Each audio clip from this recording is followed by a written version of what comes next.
Welcome to the channel. My name is Matthias. Today we're going to talk about Savage Avengers issues 17 to 19, written by Jerry Duggan. And I have to say that at first I didn't understand this run, what they were going for.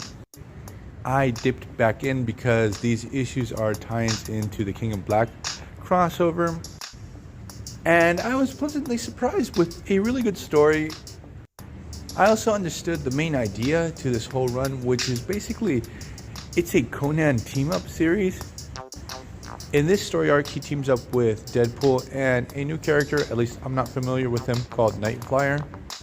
Then in the next story arc, he teams up with Rhino, and the one after that with Ghost Rider. So this story arc starts off with Conan. He's been thrown in prison while we have the whole takeover of Null of New York City. We also have Wade Wilson thrown into the Slammer. I'm not sure what happened in the previous issue. I am going to backtrack and try to get those to see how we got here in the first place. And the funny thing is that we have like the classic trope where one of the characters tries to get close to the guards and steal the keys.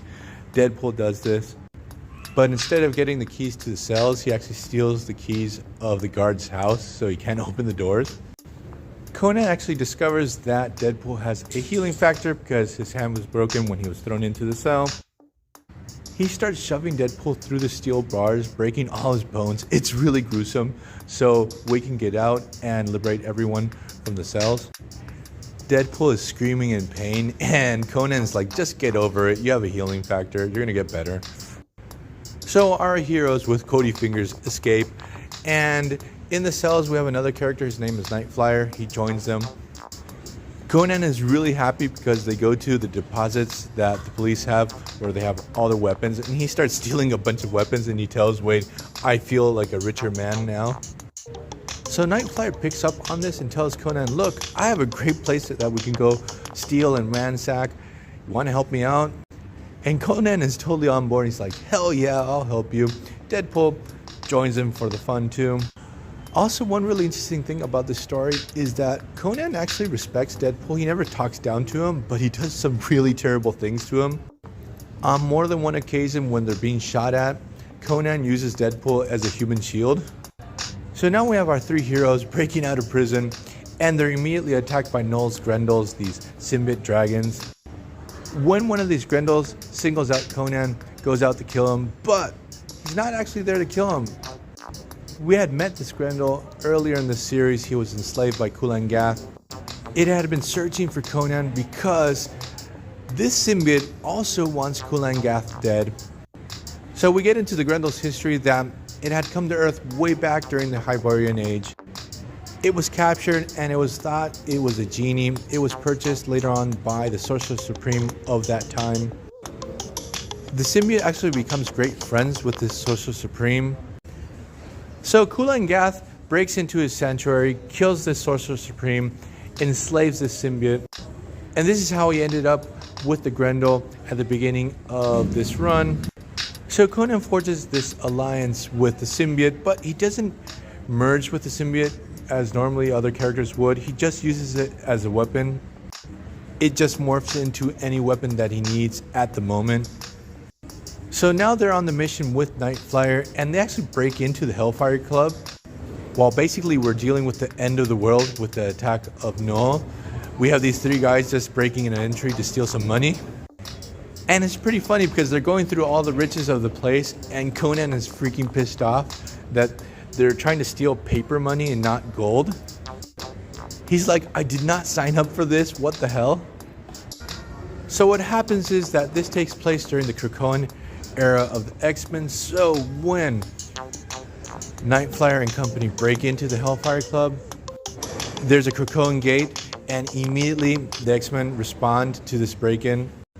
Bishop, Callisto, and Iceman are sent in to investigate.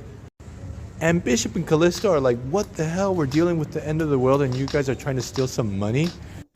So obviously we get a brief little battle where we have this really good moment where Conan thinks that Iceman is like a mini ice giant. Conan is like, if I can take down a descendant of Ymir, this is going to make me look really awesome. And here's like the only weak moment in the story because Iceman doesn't know who Ymir is, and this is pretty odd because Iceman has dealt with frost giants in the past. So Bishop realizes that he's just basically dealing with a group of mercenaries. He tells them, look, let's stop fighting. I'll give you all the money you want, but you have to help me rescue Cyclops and Storm, who have been enslaved by Null. And Conan is like, hell yeah, more adventure. So they go to the Empire State Building to rescue Cyclops, where they deal with a never-ending onslaught of Grendels. And Conan turns to Iceman and is like, hey man, you have frost giant blood running through you. I don't understand why you're so wimpy with your powers. Just go all out on these guys. And it's pretty cool because the story hits on this note with Iceman that he's always sort of afraid letting loose with his powers. There is this really great line where Conan tells Iceman, your life is a lie, and Iceman thinks he's referring to his sexuality because during this time everything revolved around Iceman's sexuality.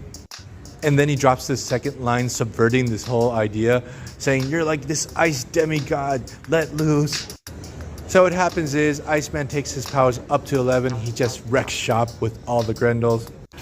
Our heroes return to the Hellfire base, where Conan tells Bishop, look, I really want to talk to Wolverine, because Conan is obsessed in getting claws like Wolverine, so he wants to find out where he got them in the first place.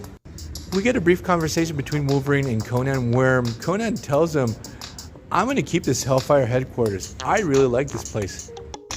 And Wolverine's like, whatever, keep the place, do whatever you want. He finds it pretty hilarious because when Emma finds out, she's going to flip her shit. So I'm going to leave this video here. I hope you guys liked it. See you guys next time. Bye.